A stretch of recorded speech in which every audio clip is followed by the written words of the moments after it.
क्या America Iran पर हमला करने से घबरा रहा है? ये दावा इसीलिए किया जा रहा है क्योंकि राष्ट्रपति ट्रंप ने प्रधानमंत्री नेतन्याहू से दो चूक कह दिया है कि अगर ईरान पर इजराइल ने हमला बोला तो अमेरिका इजराइल को हथियार देना बंद कर देगा। कुछ रिपोर्ट्स में यह दावा किया गया है कि पुतिन ने ट्रंप के दूत स्टीव विटकॉफ से साफ कह दिया है, अगर ईरान पर हमला हुआ तो यूक्रेन युद्ध नहीं रुकेगा। इधर सूत्रों से पता चला है कि ईरान और रूस जोर शोर से परमाणु तैयारियों में जुट गए हैं। मॉस्को में परमाणु मीटिंग, रूस ईरान ने पलटी बाजी। लगता है ईरान के खिलाफ अमेरिका और इजराइल का वॉर प्लान बुरी तरह से फेल हो रहा है। क्या वाकई में अमेरिका और इजराइल ईरान से इसीलिए डर रहे हैं क्योंकि उसने परमाणु हथियार बना लिए हैं? ऐसे दावे इसलिए किए जाने लगे हैं क्योंकि अंतर्राष्ट्रीय परमाणु ऊर्जा एजेंसी के चीफ राफेल ग्रॉसी ने साफ कर दिया है कि ईरान परमाणु बम बनाने के बेहद करीब है और अब उसे रोक पाना बेहद मुश्किल। दावे तो यहां तक किए जाने लगे हैं कि ईरान के विदेश मंत्री सैयद अब्बास अरागची ने मॉस्को पहुंचते हुए रूस के राष्ट्रपति पुतिन से बात करके साफ कह दिया है कि ईरान किसी भी कीमत पर अपने परमाणु कार्यक्रम को नहीं रोकेगा। वहीं दूसरी तरफ राष्ट्रपति ट्रंप ने नेतन्याहू से दो चूक कह दिया है कि अगर इस वक्त ईरान पर हमला किया तो अमेरिका इजराइल के गाजा युद्ध में मदद बंद कर देगा। आखिर अचानक ईरान और रूस की परमाणु मीटिंग में ऐसा क्या हुआ जिसने ईरान से लेकर इजराइल तक और इजराइल से लेकर अमेरिका तक कोहराम मचा रखा है? लगता है ईरान और रूस मिलकर खाड़ी में ऐसी खलबली मचा चुके हैं कि अब ईरान भी डंके की चोट पर कह रहा है कि उसकी मिसाइल सिटी में मौजूद 1 लाख मिसाइलें इजराइल से लेकर अमेरिकी सैन्य ठिकानों तक पर हमला करने के लिए तैयार हैं। 25 मार्च को जिस तरह से ईरान ने अपने मिसाइल तहखानों को दुनिया को दिखाया वो सिर्फ एक ट्रेलर है। अब दुनिया भर के वॉर एक्सपर्ट साफ दावा कर चुके हैं कि रूस के पास इतने परमाणु बम या हथियार मौजूद हैं जो अमेरिका और इजराइल को तबाह करने के लिए काफी हैं। शुरू में इन दावों पर किसी ने भरोसा नहीं किया था, लेकिन अब अंतर्राष्ट्रीय परमाणु ऊर्जा एजेंसी यानी कि IAEA के चीफ राफेल ग्रॉसी ने ऐसा दावा कर दिया है कि अमेरिका के साथ साथ इजराइल के भी होश बांधता है। IAEA के चीफ राफेल ग्रॉसी ने ईरान की राजधानी तेहरान में पहुंचने से पहले ईरान के परमाणु हथियारों पर ऐसा बयान दिया है जिसने पूरी दुनिया में हड़कंप मचा दिया। जाने माने फ्रेंच अखबार ले मोंडे को दिए गए इंटरव्यू में IAEA चीफ राफेल ग्रॉसी ने यह दावा किया कि ईरान परमाणु बम विकसित करने से बहुत ज्यादा दूर नहीं है। राफेल ग्रॉसी ने यह भी माना कि ईरान ने अभी तक परमाणु हथियार क्षमता हासिल नहीं की है, लेकिन अब ईरान परमाणु हथियारों से ज्यादा दूर नहीं है। राफेल ग्रॉसी ने साफ कहा कि अब दुनिया के सभी सुपर पावर देशों को यह स्वीकार करना होगा कि ईरान के परमाणु कार्यक्रम को रोकना काफी मुश्किल होगा। IAEA चीफ ने कहा कि ईरान के पास परमाणु हथियार से जुड़ी सभी चीजें अब मौजूद हैं। एक दिन ईरान इन्हें जोड़कर परमाणु बम बना सकता है। उधर ईरान के विदेश मंत्री अब्बास अरागची का कहना है कि यह निश्चित है कि ईरान का संवर्धन एक वास्तविक स्वीकार्य मामला है।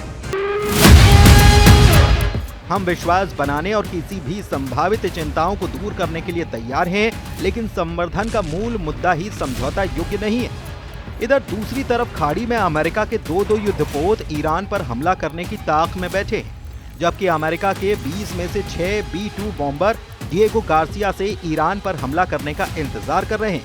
लेकिन पिछले 15 दिनों से ना तो अमेरिका हमला कर रहा है और ना ही इजराइल को हमला करने दिया जा रहा है।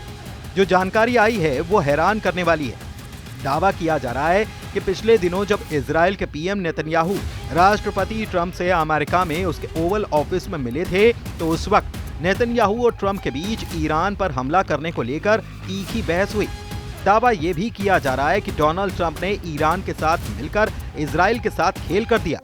इजराइल ईरान पर हमला करने के लिए तैयार बैठा था, लेकिन ट्रंप ने ऐन वक्त पर इजराइल को हमला करने से रोक दिया। अमेरिका के न्यूयॉर्क टाइम्स के रिपोर्ट में ट्रंप प्रशासन के अधिकारियों और अमेरिका के दूसरे अधिकारियों के हवाले से यह दावा किया गया है। इजराइल ईरान के परमाणु सुविधा केंद्रों पर हमला करने की तैयारी कर रहा था, लेकिन डोनाल्ड ट्रंप ने इजराइल को इजाजत देने से इनकार कर दिया। इजराइल के लिए यह बहुत बड़ा झटका है, क्योंकि ट्रंप अगर इजराइल को हमला करने से रोक रहे हैं तो इसका मतलब ये कि अमेरिका और ईरान के बीच परमाणु समझौते पर कोई बड़ी डील होने वाली है। न्यूयॉर्क टाइम्स की रिपोर्ट के मुताबिक इजराइल ने ईरान पर हमले की करीब करीब तैयारी कर ही ली थी, लेकिन ट्रंप के मना करने के बाद उसे अपना हमला टालना पड़ा। कुछ जानकारों के मुताबिक अमेरिका ईरान पर इसीलिए हमला नहीं कर रहा है क्योंकि राष्ट्रपति पुतिन ने ट्रंप से साफ कह दिया है कि अगर ईरान के परमाणु ठिकानों पर हमला हुआ तो इसका असर यूक्रेन युद्ध की शांति वार्ता पर साफ तौर पर पड़ेगा। अब पुतिन की ताकत का अंदाजा इसी से लगा सकते हैं कि 19 अप्रैल को अमेरिका और ईरान के बीच इटली के रोम में एक बड़ी परमाणु मसले पर मीटिंग होने वाली है, लेकिन उससे 36 घंटे पहले ही ईरान के विदेश मंत्री मॉस्को में पुतिन के साथ परमाणु मीटिंग कर रहे हैं ताकि अमेरिका पर दबाव बनाया जा सके। ईरान के सुप्रीम लीडर अली खामनेई ने भी साफ कर दिया है कि उन्हें अमेरिका के साथ चल रही वार्ता से कुछ भी उम्मीद नहीं है और ईरान बड़ी जंग करने के लिए तैयार है। उधर ईरान के सुप्रीम लीडर अली खामनेई का कहना है कि बातचीत से नतीजे निकल सकते हैं या नहीं भी निकल सकते हैं। हम ना तो बहुत आशावादी हैं और ना ही बहुत निराशावादी। बेशक हम दूसरे पक्ष को लेकर बहुत संशयी हैं। हम उन्हें स्वीकार नहीं करते या उन पर भरोसा नहीं करते। हम जानते हैं कि वे कौन हैं, लेकिन हम अपनी क्षमताओं को लेकर आशावादी हैं। हम जानते हैं कि हम कई काम कर सकते हैं और प्रभावी तरीकों में कुशल हैं। इधर ईरान के साथ चल रही परमाणु वार्ता के बीच अमेरिका पश्चिमी एशिया में अपनी सैन्य स्थिति को बढ़ा रहा है। एक सैन्य ब्लॉगर ने खुलासा किया कि अमेरिकी वायुसेना ने पिछले 3 महीनों में 300 से ज्यादा C-17 विमानों के जरिए दक्षिण इजराइल में पैट्रियट प्रणाली पहुंचाई है। इसके अलावा डिएगो गार्सिया में B-2 बम वर्षकों के लिए गोला बारूद पहुंचाया है। यानी अमेरिका ईरान से बड़ी जंग करने की तैयारी सबसे बुरे हालात में करने के लिए तैयार भी है। ईरान ने 1000 किलोमीटर रेंज वाली नई एंटी वॉरशिप क्रूज मिसाइल का परीक्षण किया है, जो फारस की खाड़ी और ओमान सागर में अमेरिकी नौसेना के युद्धपोतों को निशाना बना सकती है। इस मिसाइल में एंटी जैमिंग क्षमता है और इसे भूमिगत सुविधाओं से लॉन्च किया जा सकता है। ईरान के रिवॉल्यूशनरी गार्ड की नौसेना के प्रमुख जनरल अली रेजा तांगसीरी का दावा है कि ये मिसाइल भूमिगत सुविधाओं से लॉन्च की जा सकती है। साथ ही इसे 5 मिनट से भी कम वक्त में तैयार और लॉन्च किया जा सकता है। दावा तो यहाँ तक किया गया है कि मिसाइल दुश्मनों के युद्धपोत के लिए बहुत खतरनाक साबित हो सकती है। ईरान ने इस मिसाइल को दक्षिणी तट पर युद्धपोतों के लिए खतरनाक बताया है। ईरान ने इस मिसाइल को दक्षिणी तट पर एक भूमिगत मिसाइल सुविधा से लॉन्च किया और ये मिसाइल दुश्मन के युद्धपोत के लिए नरक साबित हो सकती है। ईरान का कहना है कि उसकी मिसाइल की रेंज 2000 किलोमीटर तक हो सकती है, जिससे ये इजराइल समेत मध्य पूर्व के कई देशों को निशाना बना सकती है। जरा इस वीडियो को गौर से देखिए। ईरान के इस्लामिक रिवॉल्यूशनरी गार्ड कॉर्प्स यानी कि IRGC ने अंडरग्राउंड मिसाइल सिटी का खुलासा किया। IRGC से जुड़े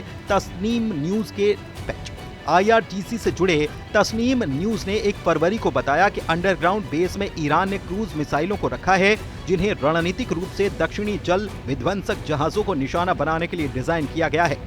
ईरान के इस अंडरग्राउंड बेस को मिसाइल सिटी नाम दिया गया। इसके साथ ही ईरान ने घोषणा की कि वो नई विशेष मिसाइलों का निर्माण कर रहा है। ईरान के वीडियो में भूमिगत मिसाइल और ड्रोन कॉम्प्लेक्स दिखाया गया। IRGC ने नई विशेष मिसाइल बनाने का दावा किया। IRGC commander major general Hussein Salami और brigadier general Amir Ali Hajizadeh ने मिसाइल और ड्रोन के इस भंडार का दौरा किया।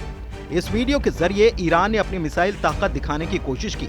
वीडियो में IRGC commander major general Hussein Salami और brigadier general Amir Ali Hajizadeh को मिसाइल डिपो का दौरा करते हुए साफ देखा जा सकता है। हाजीजादेह ने इस मिसाइल को सोता हुआ ज्वालामुखी कहा। ईरानी दावों के मुताबिक अक्टूबर और अप्रैल में इजराइल के खिलाफ ईरान के कुछ ऑपरेशन में इस भूमिगत मिसाइल बेस का इस्तेमाल हुआ था। ईरान के जनरल अली मोहम्मद नैनी ने चेतावनी दी कि ईरान इसी महीने नए अभ्यास और युद्ध अभ्यास शुरू करेगा। उसी दौरान नए मिसाइल और ड्रोन का भी खुलासा होगा। कुल मिलाकर हालात ये हो गए हैं कि अब खाड़ी में आर पार की जंग होकर रहेगी।